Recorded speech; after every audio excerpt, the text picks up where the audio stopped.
രണ്ടില പിളർപ്പിലേക്കോ?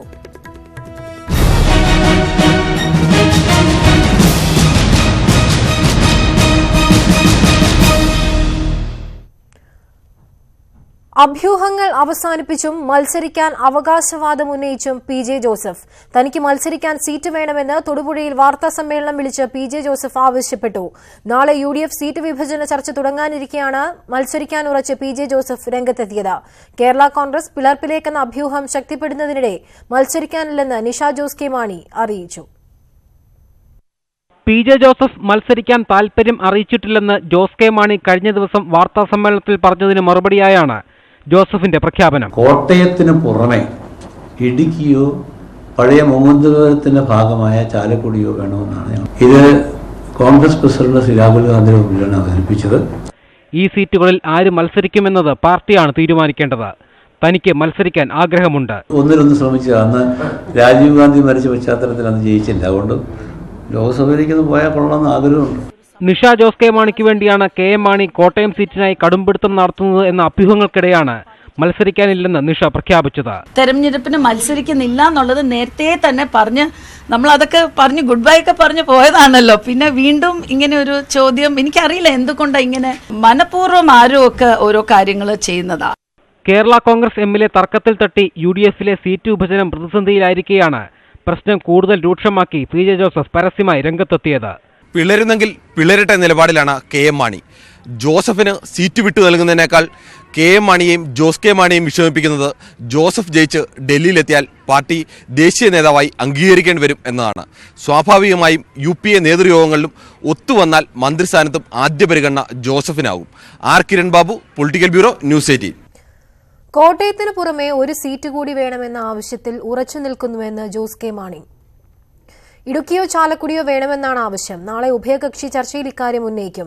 തിരഞ്ഞെടുപ്പിൽ മത്സരിക്കുമെന്ന പി.ജെ. ജോസഫിന്റെ നിലപാടിനോട് ഇപ്പോൾ പ്രതികരിക്കാനില്ലെന്നും ജോസ് കെ മാണി പറഞ്ഞു.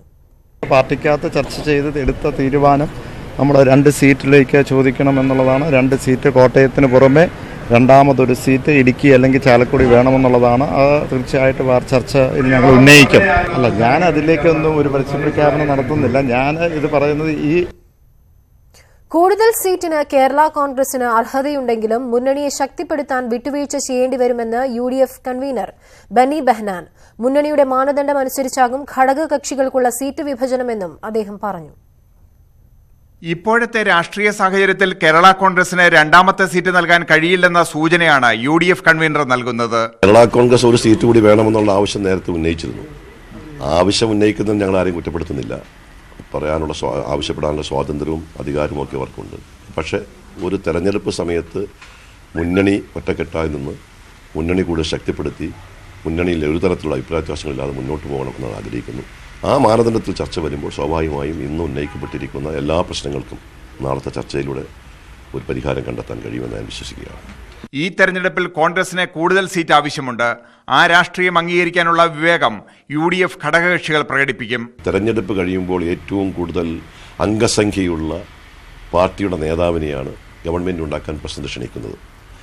അതനുസരിച്ച് നമ്മളൊരു തീരുമാനത്തിലേക്ക് എത്തുമ്പോൾ കോൺഗ്രസിന് കൂടുതൽ സീറ്റുകൾ ലഭ്യമാകണം. മുസ്ലിം ലീഗ് അധിക സീറ്റ് വേണമെന്ന് ആവശ്യപ്പെട്ടപ്പോൾ തന്നെ മുന്നണിയെ ദുർബലപ്പെടുത്തില്ലെന്ന് പറഞ്ഞിരുന്നു. പാർട്ടി നേതൃത്വം ആവശ്യപ്പെട്ടാൽ ഉമ്മൻചാണ്ടി മത്സരിക്കും. എന്നാൽ പാർട്ടി അങ്ങനെ ഒരു ആവശ്യം ഉന്നയിച്ചതായി അറിയില്ല.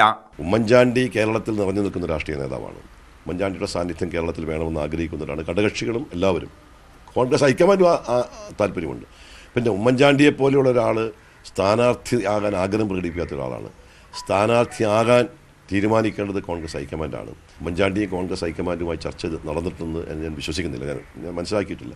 മത്സരിക്കാൻ താല്പര്യമില്ലെന്ന് VM സുധീരൻ അറിയിച്ചിട്ടുണ്ട്. തന്റെ സ്ഥാനാർത്ഥിത്വം പാർട്ടി തീരുമാനിക്കുമെന്നും ബെന്നി ബെഹനാൻ പറഞ്ഞു. ന്യൂസ് 18 കൊച്ചി. കേരള കോൺഗ്രസ് എമ്മിലെ തർക്കം യു.ഡി.എഫ് സീറ്റ് വിഭജനവും കോൺഗ്രസിന്റെ സ്ഥാനാർത്ഥി പ്രഖ്യാപനവും പ്രതിസന്ധിയിലാക്കി. നാളെ കൊച്ചിയിൽ സീറ്റ് വിഭജന ചർച്ച നടക്കാനിരിക്കെയാണ് പി.ജെ. ജോസഫ് മത്സരിക്കാൻ സീറ്റ് ആവശ്യപ്പെട്ട് പരസ്യമായി രംഗത്തെത്തിയത്. കേരള കോൺഗ്രസിലെ തർക്കങ്ങൾ പിളർപ്പിലേക്ക് നീങ്ങില്ലെന്ന് യു.ഡി.എഫ് നേതൃത്വങ്ങൾ അവകാശപ്പെട്ടപ്പോൾ പി.ജെ. ജോസഫ് നിലപാട് വ്യക്തമാക്കാൻ കാത്തിരിക്കുകയാണ് ഇടതുമുന്നണി. കഴിഞ്ഞ തവണത്തെ ഫോർമുല അംഗീകരിച്ച് ഒറ്റ ദിവസ ചർച്ചയിൽ സീറ്റ് വിഭജനം പൂർത്തിയാക്കാനായിരുന്നു യു.ഡി.എഫിന്റെ തീരുമാനം. ഈ ശ്രമമാണ് കേരള കോൺഗ്രസിലെ തർക്കം പ്രതിസന്ധിയിലാക്കിയിരിക്കുന്നത്. മാണിയുടെ തീരുമാനം മറികടന്ന് കേരള കോൺഗ്രസിനെ മുന്നണിയിൽ നിർത്തിയത് താനാണെന്ന് കഴിഞ്ഞ ദിവസം PJ ജോസഫ് UDF നേതൃത്വത്തെ ഓർമ്മിപ്പിച്ചിരുന്നു. ഇതോടെ കേരള കോൺഗ്രസിനെ ഒന്നിച്ചു നിർത്തുന്നതിനൊപ്പം ജോസഫിന് സീറ്റ് ഉറപ്പാക്കേണ്ട ഉത്തരവാദിത്തം കൂടി UDF നേതൃത്വത്തിനായി. ആത്മവിശ്വാസം പ്രകടിപ്പിക്കുന്നതിനപ്പുറം ഇത് എങ്ങനെയെന്ന കാര്യത്തിൽ UDF നേതൃത്വം ഇരുട്ടിൽ തപ്പുകയാണ്. കേരള കോൺഗ്രസിൽ ഒരു പിളർപ്പും ഉണ്ടാവുമെന്ന് ഞാൻ കരുതുന്നില്ല. അവരെ കൂട്ടായി ആലോചിച്ച് അവരുടെ പ്രശ്നങ്ങൾക്ക് പരിഹാരം കാണുമെന്നാണ് എൻ്റെ വിശ്വാസം. UDF അവസാനം രമ്യമായ പരിഹാരം മാത്രമേ വരുള്ളൂ. കേരള കോൺഗ്രസിലെ പ്രതിസന്ധിയിൽ തിടുക്കം വേണ്ടെന്നാണ് ഇടതു തീരുമാനം. ജനാധിപത്യ കേരള കോൺഗ്രസിനെ ഇറക്കി PJ ജോസഫിന് വീര്യം പകരുക, ഒപ്പം കോൺഗ്രസിനെ സമ്മർദ്ദത്തിലാക്കുക. ഈ തന്ത്രമാണ് ഇടതുമുന്നണി ഇപ്പോൾ സ്വീകരിച്ചിരിക്കുന്നത്. ഭാഗ്യശക്തികൾ ആണ് ഇപ്പോൾ കേരള കോൺഗ്രസിൽ ഇടപെട്ട് ഇപ്പോൾ കലാപം ഉണ്ടാക്കുന്നത്. പക്ഷേ ആ നിലപാടെടുക്കാൻ PJ ജോസഫിന് കഴിയുമെന്ന് എനിക്ക് പറയാൻ സാധിക്കില്ല. അദ്ദേഹത്തിന് പഴയതുപോലെ ഇടപെടാനുള്ളൊരു ശക്തി വീണ്ടും തോന്നുന്നില്ല. സീറ്റ് ആവശ്യപ്പെട്ട് പിണങ്ങിയ ശേഷം PJ ജോസഫിന് പുതിയ പാർട്ടി രൂപീകരിച്ച് UDFൽ തുടരാനാകില്ലെന്നും ഇടതു നേതൃത്വം വിലയിരുത്തുന്നു. അതുകൊണ്ട് PJ ജോസഫ് മുന്നണി വിട്ട് വരുമെന്ന് തന്നെയാണ് ഇടതു പ്രതീക്ഷ.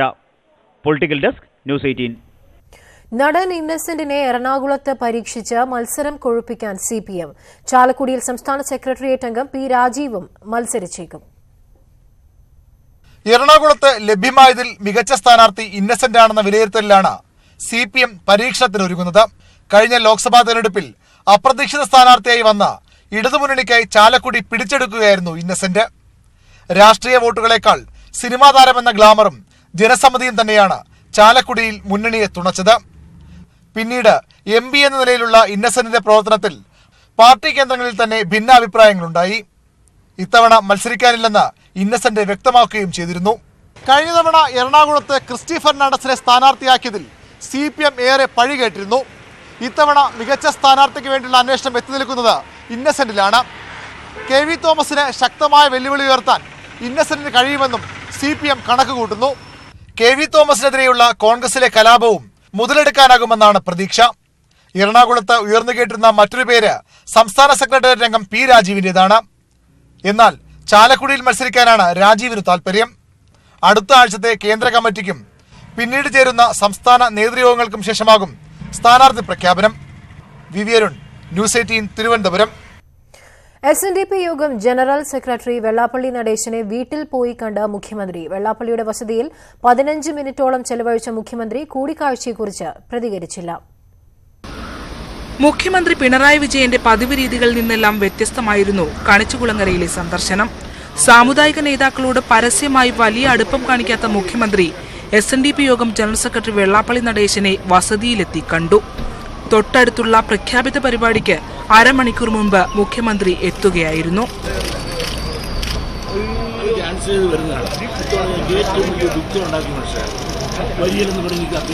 ഒപ്പം തോമസ് ഐസക്കും G. സുധാകരനും P. തിലോത്തമനും. പിന്നാലെ CPM ജില്ലാ സെക്രട്ടറിയും ഏരിയ സെക്രട്ടറിയും കൂടി എത്തിയതോടെ വെള്ളാപ്പള്ളിയുടെ വീട്ടിൽ ആകെ ഒരു ഇടത് മയം. തുറന്ന മുറിയിൽ സൗഹൃദ സംഭാഷണം. പതിവ് സന്ദർശനമല്ലല്ലോ എന്ന ചോദ്യത്തിന് മൗനം മറുപടി. NSS ജനറൽ സെക്രട്ടറിയെ മാടമ്പി എന്ന് വിശേഷിപ്പിച്ച കോടിയേരി പക്ഷേ വെള്ളാപ്പള്ളിയുമായുള്ള കൂടിക്കാഴ്ചയെ ഇങ്ങനെ വിശദീകരിച്ചു. ഇങ്ങനെയുള്ള സംഘടനകളൊന്നും തന്നെ ഞങ്ങളുടെ ശത്രുക്കളല്ല. ഞങ്ങളുടെ ശത്രുപക്ഷത്ത് അവരാരെയും ഞങ്ങൾ കാണുന്നില്ല. അവിടെ പോകേണ്ടതില്ല എന്നൊരു നിലപാട് ഞങ്ങൾക്കില്ല. വനിതാ മതിലിലൂടെ കെട്ടിപ്പൊക്കിയ ബന്ധം കൂടുതൽ ദൃഢമാക്കുക, ഒപ്പം വാതിൽ കൊട്ടിയടിച്ച NSSന് SNDPയെ ചേർത്തുപിടിച്ച് മറുപടി നൽകുക. ഈ 2 ലക്ഷ്യങ്ങളായിരുന്നു മുഖ്യമന്ത്രിയുടെ ഇന്നത്തെ സന്ദർശനത്തിന് പിന്നിൽ. കണിച്ചുകുളങ്ങരയിൽ നിന്നും ക്യാമറമാൻ പ്രശാന്ത് മംഗലശ്ശേരിക്കൊപ്പം ശരണ്യ സ്നേഹജൻ, ന്യൂസ് 18. വാതിൽ കൊട്ടിയടച്ച NSSനടുത്തേക്ക് ഇനി പോകാനില്ലെന്ന് CPM സംസ്ഥാന സെക്രട്ടറി കോടിയേരി ബാലകൃഷ്ണൻ. സമുദായ നേതാക്കളോട് LDFന് സൌഹൃദം മാത്രം, ആരെയും ശത്രുപക്ഷത്ത് കാണുന്നില്ല. ആരെയും കാണുന്നതിൽ CPMന് എതിർപ്പില്ല. വെള്ളാപ്പള്ളിയുമായി മുഖ്യമന്ത്രി നടത്തിയത് രഹസ്യ കൂടിക്കാഴ്ചയല്ലെന്നും കോടിയേരി പറഞ്ഞു. വാതിൽ കൊട്ടിയടച്ച സ്ഥലത്ത് ഞങ്ങൾക്ക് മുട്ടി വാതിൽ തുറപ്പിക്കാൻ പറ്റുമോ? ഞങ്ങൾക്ക് വിയോജിപ്പില്ല എന്ന് പറഞ്ഞില്ലേ? അവർ വിശ്വാസത്തിന്റെ ഭാഗമായിട്ട് നിൽക്കുമെന്ന് പറഞ്ഞിട്ടുണ്ട്. വിശ്വാസം അവരെ രക്ഷിക്കട്ടെ. സമുദായ നേതാക്കന്മാരോട് എപ്പോഴും സൗഹൃദ നിലപാടാണ് ഇടതുപക്ഷം സ്വീകരിക്കുക. പെരിയ ഇരട്ട കൊലപാതക കേസിൽ കുറ്റം നിഷേധിച്ച പ്രധാന പ്രതി പീതാംബരൻ. പോലീസ് ഭീഷണിയെ തുടർന്നാണ് കുറ്റം സമ്മതിച്ചതെന്ന് പീതാംബരൻ കോടതിയിൽ പറഞ്ഞു. പീതാംബരനെ 14 ദിവസത്തേക്ക് ഹോസ്ദൂർ കോടതി റിമാൻഡ് ചെയ്തു. മന്ത്രി ചന്ദ്രശേഖരന്റെ അധ്യക്ഷതയിൽ നാളെ കാസർഗോഡ് സർവകക്ഷി സമാധാന യോഗം ചേരും. കാഞ്ഞങ്ങാട് ഹൊസ്ദുർഗ് കോടതിയിൽ ഹാജരാക്കിയപ്പോഴാണ് പീതാംബരൻ കുറ്റം നിഷേധിച്ചത്. റിമാൻഡ് നടപടികൾ പൂർത്തിയാക്കിയ ഘട്ടത്തിൽ കോടതി മുമ്പാകെയായിരുന്നു പീതാംബരന്റെ പ്രതികരണം. പോലീസ് ഭീഷണിപ്പെടുത്തിയാണ് കുറ്റം സമ്മതിപ്പിച്ചതെന്ന് പീതാംബരനെയും കൂട്ടുപ്രതി സജി ജെയിംസിനെയും കോടതി 14 ദിവസം റിമാൻഡ് ചെയ്തു. ജയിലിലേക്ക് കൊണ്ടുപോകുന്നതിനിടയിൽ പീതാംബരനോട് മാധ്യമപ്രവർത്തകർ പാർട്ടിയുടെ ഭീഷണിയിലാണോ കുറ്റം നിഷേധിച്ചതെന്ന് ചോദിച്ചപ്പോൾ സജിയാണ് മറുപടി നൽകിയത്.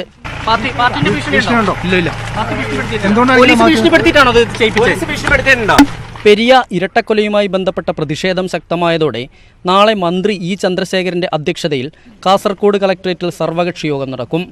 ന്യൂസ് 18 കാസർഗോഡ്. പെരിയയിൽ യൂത്ത് കോൺഗ്രസ് പ്രവർത്തകരുടെ ഇരട്ടക്കൊലപാതകത്തിൽ ക്രൈംബ്രാഞ്ച് അന്വേഷണം തുടങ്ങി. ഡിജിപിയുടെ നിർദ്ദേശപ്രകാരം അന്വേഷണം ഏറ്റെടുത്ത ക്രൈംബ്രാഞ്ച് സംഘം കൊലപാതകത്തിലെ ഗൂഢാലോചനയാണ് പ്രധാനമായും അന്വേഷിക്കുക. കാസർഗോഡ് SP ഓഫീസിലേക്ക് കോൺഗ്രസ് നടത്തിയ മാർച്ച് സംഘർഷത്തിൽ കലാശിച്ചു. പെരിയ ഇരട്ടക്കൊലപാതകം CBI അന്വേഷിക്കണമെന്ന ആവശ്യത്തിലുറച്ച് കോൺഗ്രസ് പ്രത്യക്ഷ സമരം തുടങ്ങിയതിനിടെയാണ് അന്വേഷണം ക്രൈംബ്രാഞ്ച് ഏറ്റെടുത്തിരിക്കുന്നത്. പിടിയിലായ പ്രതികൾ കൂടാതെ കൂടുതൽ പേരുടെ പങ്ക് കൊലപാതകത്തിന് പിന്നിലുണ്ടോ എന്ന് ക്രൈംബ്രാഞ്ച് പരിശോധിക്കും. കാസർഗോഡ് SP ഓഫീസിലേക്ക് നടന്ന കോൺഗ്രസ് മാർച്ച് സംഘർഷത്തിൽ കലാശിച്ചു.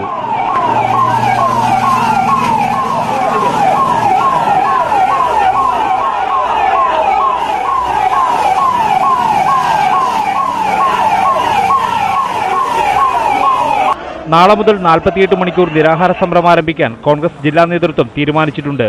CBI ആവശ്യം കടുപ്പിക്കാനാണ് കോൺഗ്രസിന്റെ നീക്കം. ഭരണത്തിന്റെ ബലത്തിൽ നടത്തിയ ഈ കൊലപാതകം ഭരണത്തിന്റെ സഹായത്തോടു കൂടി തന്നെ വഴിതിരിച്ചു വിടാൻ ആസൂത്രിതമായി തന്നെ ശ്രമിക്കുകയാണ്.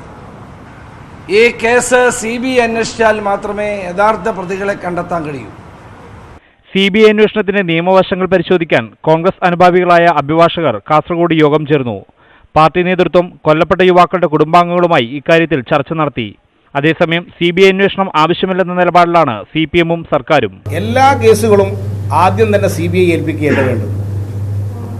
അങ്ങനെ ഏൽപ്പിച്ചു കഴിഞ്ഞാൽ കേരള പോലീസിന്റെ അന്വേഷണ മികവ് തന്നെ നഷ്ടപ്പെട്ടു പോകും. ആ CBIയെ വെള്ളപൂശാൻ ഇവിടെ കോൺഗ്രസ് രംഗത്തിറങ്ങുന്നത് CBI ആണ് മഹത്തരമെന്ന് പറയുന്നത് രാഹുൽ ഗാന്ധി എടുത്ത നിലപാടിന് വിരുദ്ധമല്ലേ? ന്യൂസ് 18 കാസർഗോഡ്. നടിയെ ആക്രമിച്ച കേസിൽ വനിതാ ജഡ്ജി വിചാരണ കേൾക്കും. എറണാകുളം CBI പ്രത്യേക കോടതി ജഡ്ജിയാണ് ഹൈക്കോടതി വിചാരണയ്ക്കായി നിയമിച്ചത്. വനിതാ ജഡ്ജി വേണമെന്ന നടിയുടെ ആവശ്യത്തിനെതിരെ ദിലീപും പൾസർ സുനിയും സമർപ്പിച്ച ഹർജി ഹൈക്കോടതി തള്ളി.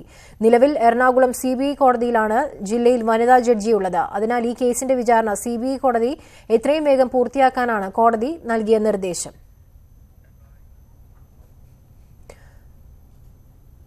പുൽവാമ ഭീകരാക്രമണത്തിൽ പാക് പങ്ക് വെളിപ്പെടുത്തുന്ന വ്യക്തമായ തെളിവ് കിട്ടിയതായി ദേശീയ അന്വേഷണ ഏജൻസി. സ്ഫോടനത്തിനുപയോഗിച്ച വാഹനത്തിന്റെ ഉടമയ്ക്ക് ഭീകര സംഘടനയുമായുള്ള ബന്ധത്തിന്റെ തെളിവുകളാണ് കിട്ടിയത്. അതിനിടയിൽ അതിർത്തിയിൽ സമാധാനത്തിന് ഒരവസരം നൽകണമെന്ന് പാക് പ്രധാനമന്ത്രി ഇമ്രാൻഖാൻ ഇന്ത്യയോട് അഭ്യർത്ഥിച്ചു. അതിനിടെ പുൽവാമ ഭീകരാക്രമണത്തിന് കാരണമായ വീഴ്ചകളെക്കുറിച്ച് ജുഡീഷ്യൽ അന്വേഷണം ആവശ്യപ്പെട്ടുള്ള ഹർജി സുപ്രീംകോടതി തള്ളി. തെരഞ്ഞെടുപ്പ് അടുത്തപ്പോൾ സമാധാനാന്തരീക്ഷം നിലനിർത്തേണ്ട കാര്യം ഇന്ത്യൻ പ്രധാനമന്ത്രി മറന്നുപോയെന്ന് ഇമ്രാൻഖാൻ കുറ്റപ്പെടുത്തി. അതിർത്തിയിൽ സമാധാനത്തിന് അവസരം നൽകണം. പുൽവാമ ഭീകരാക്രമണത്തെക്കുറിച്ച് കൃത്യമായ തെളിവ് നൽകിയാൽ നടപടിയുണ്ടാകുമെന്ന് ഇമ്രാൻഖാൻ ആവർത്തിച്ചു. പഠാന്റെ മകനാണെങ്കിൽ ഇമ്രാൻഖാൻ ആക്രമണത്തിന് പിന്നിലുള്ളവരെ പുറത്തുകൊണ്ടുവരണമെന്ന് കഴിഞ്ഞ ദിവസം നരേന്ദ്രമോദി പറഞ്ഞിരുന്നു. പാക് പ്രധാനമന്ത്രിയായി അധികാരമേറ്റപ്പോൾ താനൊരു പഠാന്റെ മകനാണെന്നും വാക്കുപാലിക്കുന്ന ആളാണെന്നും ഇമ്രാൻഖാൻ പറഞ്ഞിരുന്നു. ഇത് സൂചിപ്പിച്ചായിരുന്നു നരേന്ദ്രമോദിയുടെ പ്രതികരണം. പുൽവാമ ഭീകരാക്രമണത്തിൽ പാക് പങ്ക് വെളിപ്പെടുത്തുന്ന തെളിവ് കിട്ടിയതായി ദേശീയ അന്വേഷണ ഏജൻസി ഉദ്ധരിച്ച് ഇംഗ്ലീഷ് ദിനപത്രം റിപ്പോർട്ട് ചെയ്തു. സ്ഫോടക വസ്തുക്കൾ ഇടിച്ചു കയറ്റാൻ ഉപയോഗിച്ച വാഹനത്തിന്റെ ഉടമയെ തിരിച്ചറിഞ്ഞിട്ടുണ്ട്. ഇയാൾക്ക് ജെയ്ഷെ മുഹമ്മദുമായുള്ള ബന്ധം തെളിഞ്ഞിട്ടുണ്ടെന്നും NIA ഉദ്യോഗസ്ഥർ പറഞ്ഞു. തെളിവുണ്ടെങ്കിൽ നടപടിയെടുക്കുമെന്നത് പാകിസ്ഥാൻ ആവർത്തിക്കുന്ന വെറും വാക്കാണെന്ന് വിദേശകാര്യ മന്ത്രാലയ വക്താവ് വ്യക്തമാക്കി. മുംബൈ ഭീകരാക്രമണത്തിലടക്കം തെളിവ് നൽകിയിട്ടും നടപടിയുണ്ടായിട്ടില്ലെന്നും ഇന്ത്യ ചൂണ്ടിക്കാട്ടുന്നു. പുൽവാമ ഭീകരാക്രമണത്തിന് കാരണമായ വീഴ്ചകളെക്കുറിച്ച് ജുഡീഷ്യൽ അന്വേഷണം ആവശ്യപ്പെട്ടുള്ള ഹർജി സുപ്രീംകോടതി തള്ളി. News desk news 18. ന്യൂസ് 18ന്റെ റൈസിംഗ് ഇന്ത്യയുടെ രണ്ടാമത്തെ എഡിഷന് ഡൽഹിയിൽ തുടക്കമായി. തത്സമയ സംപ്രേക്ഷണത്തിലേക്ക്.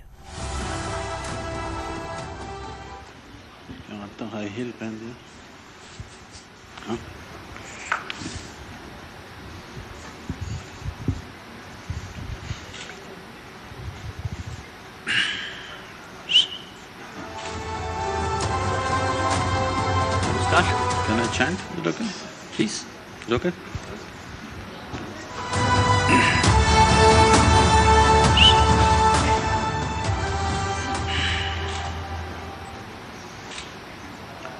जननं सुखदं मरणं करुणं मिलनं मधुरं स्मरणं करुणम्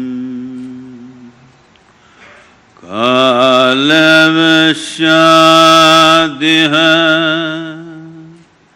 सकलं करुणं समयाधिपते